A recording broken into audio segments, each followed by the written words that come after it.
Good morning all of you and welcome to my YouTube channel. This is Dipankar Burman.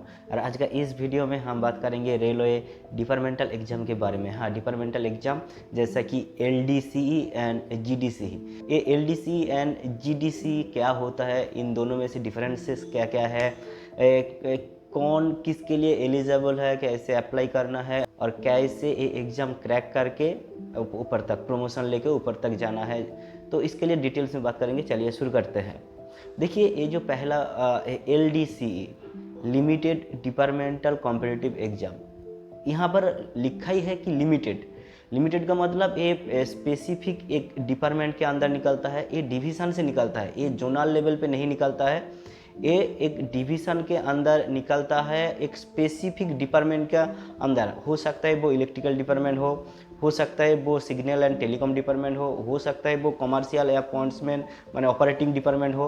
उसके लिए particular LDC का जो notification है वो निकलता है।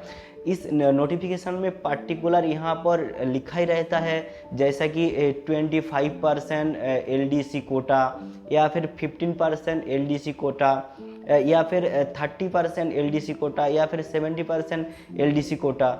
मतलब यहाँ पर एक लिमिटेड एक सीट रहता है कि इसी सीट के लिए आपको एग्ज़ाम देना होगा, और कौन कौन एग्ज़ाम दे सकते हैं उसका भी ये लोग क्राइटेरिया दे देता है कि जैसा कि अगर इलेक्ट्रिकल डिपार्टमेंट से है तो पर्टिकुलर उसका वही डिपार्टमेंट का होना चाहिए, वो इलेक्ट्रिकल डिपार्टमेंट का ही होना चाहिए। उसके बाद उसका मिनिमम 3 साल का जो जॉब एक्सपीरियंस होना चाहिए, उसका जो डिपार्टमेंट है उसमें। SC ST के लिए ऐसा कोई मैंडेटरी नहीं है, बट जनरल के लिए 3 साल का वर्क एक्सपीरियंस होना चाहिए।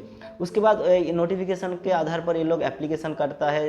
एप्लीकेशन करने के बाद जो भी एग्ज़ाम देना पड़ता है, देखिए यहाँ पर जो एग्ज़ाम होता है वो सब्जेक्ट वाइज नहीं होता है। यहाँ पर जो एग्ज़ाम होता है, रिटन एग्ज़ाम होता है, वो पहला होता है अगर 30% डिपार्टमेंटल कोटा अगर है 30% का, वहाँ पर एक प्रीली एग्ज़ाम होता है जो सिर्फ क्वालिफाइंग नेचर है, जो MCQ है 100 मार्क्स का। उसके बाद 100 मार्क्स का एक डिस्क्रिप्टिव होता है जो आपका सब्जेक्ट के ऊपर, पेपर के ऊपर रहता है, आपका जो फील्ड है उसके ऊपर। उसको क्वालिफाई करने के बाद एक थोड़ा सा वाइवा होता है, उसके बाद सिलेक्शन होता है LDC के लिए।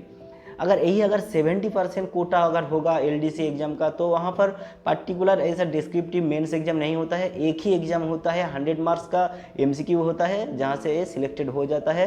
और उसके बाद थोड़ा सा वाइवा होता है, थोड़ा सा वाइवा टेस्ट लेता है कि आपका वर्क एक्सपीरियंस के हिसाब से उसका नॉलेज है कि नहीं, थोड़ा सा वाइवा लेके फिर सिलेक्ट हो जाता है। तो यहाँ पर जो LDC एग्ज़ाम है ये वेरी करता है, माने कोटा वाइज। 30% कोटा है तो उसके लिए अलग है, फिर 70% कोटा है तो उसके लिए एग्ज़ाम प्रोसीजर थोड़ा सा अलग है, या फिर 50% है थोड़ा सा। अगर ऐसा निकला है कि 50% गुड्स गार्ड का निकला है, तो उसके लिए सिर्फ कमर्शियल या फिर जो उसका ऑपरेटिंग डिपार्टमेंट है वही भर सकता है। या फिर अगर 25% अगर ASM असिस्टेंट स्टेशन मास्टर का अगर निकला है, तो उसके लिए भी जो कमर्शियल डिपार्टमेंट है, पर्टिकुलर ऑपरेटिंग डिपार्टमेंट है, वही लोग भर सकता है। और इसके लिए वहाँ पर स्पेसिफिक लिखा रहेगा कि यही डिपार्टमेंट भर सकते हैं, उसका वर्क एक्सपीरियंस कितना साल का है वो भी लिखा रहेगा, उसका एग्जाम प्रोसीजर सब कुछ जो नोटिफिकेशन है वहाँ पर लिखा रहेगा। ये पर्टिकुलर है LDC के लिए, लिमिटेड डिपार्टमेंटल कॉम्पिटिटिव एग्जाम। लेकिन जो GDC एग्ज़ाम होता है, general departmental competitive exam, GDC, ये जोनल लेवल पे निकलता है, पूरा एक जोन से निकलता है। हो सकता है जैसा ECR ईस्ट सेंट्रल रेलवे, या फिर जो ER ईस्टर्न रेलवे, या फिर जो साउथ ईस्टर्न रेलवे, या फिर NR नॉर्दर्न रेलवे, या फिर वेस्टर्न रेलवे, या फिर southern railway. Particular railway zone से ये वैकेंसी निकलता है, नोटिफिकेशन निकलता है। और इस बेसिस पे हो सकता है अगर स्टेशन मास्टर का GDC निकला है, या फिर गुड्स गार्ड का GDC निकला है, तो अगर स्टेशन मास्टर का GDC लेवल 6 है, तो उसके नीचे जितना भी लेवल है, लेवल 5, लेवल 4, 3, 2, 1, सब लोग उसके लिए भर सकते हैं। भरने के बाद उसके बाद एग्ज़ाम होता है। इसका एग्ज़ाम पैटर्न क्या होता है, देखिए कहीं कहीं एक ही एग्ज़ाम होता है, वहाँ पर लिखा रहेगा either a single stage exam या फिर 2 स्टेज एग्ज़ाम होता है। अगर सिंगल स्टेज एग्ज़ाम में लेगा तो एक ही एग्ज़ाम लेता है, उसका बेसिस पे सिलेक्शन हो जाता है।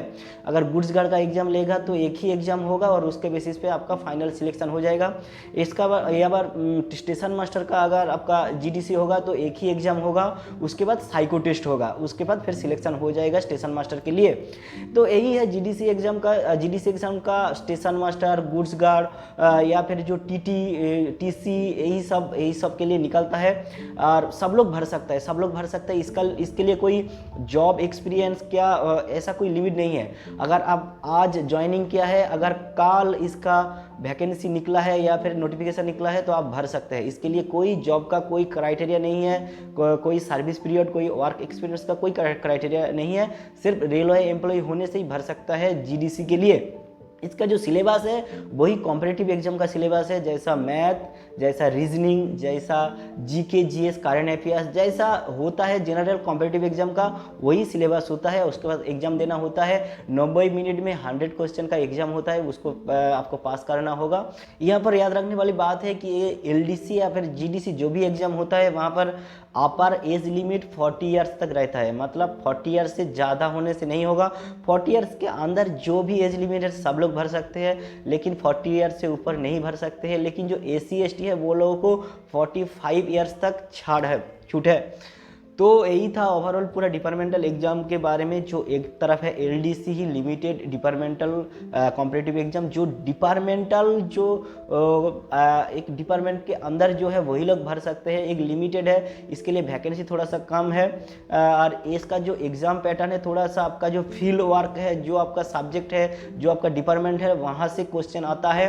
और इधर होता है GDC general departmental competitive exam, जो जनरल लेवल पे होता है, जो सब लोग भर सकता है, जिसका जो एग्जाम सिलेबस है वो कॉम्पिटिटिव एग्जाम सिलेबस है, जो वही मैथ जीके जीएस रीजनिंग वही सब भर सकते हैं। यहाँ पर भी एक ही एग्जाम के बेसिस पे ज़्यादातर मैंने हो जाता है, सिलेक्ट हो जाता है, और उसके बाद जो भी प्रोसीड्योर है। तो यही था ओवरऑल पूरा डिटेल्स कॉम्पिटिटिव एग्जाम के बारे में, डिपार्टमेंटल कॉम्पिटिटिव एग्जाम के बारे में। आशा करता हूँ जो इन्फॉर्मेशन आपको प्रोवाइड किया हूँ वो आपके लिए हेल्पफुल है। ऐसे ही चैनल के साथ जुड़े रहिए, बहुत बहुत अच्छे रहिए।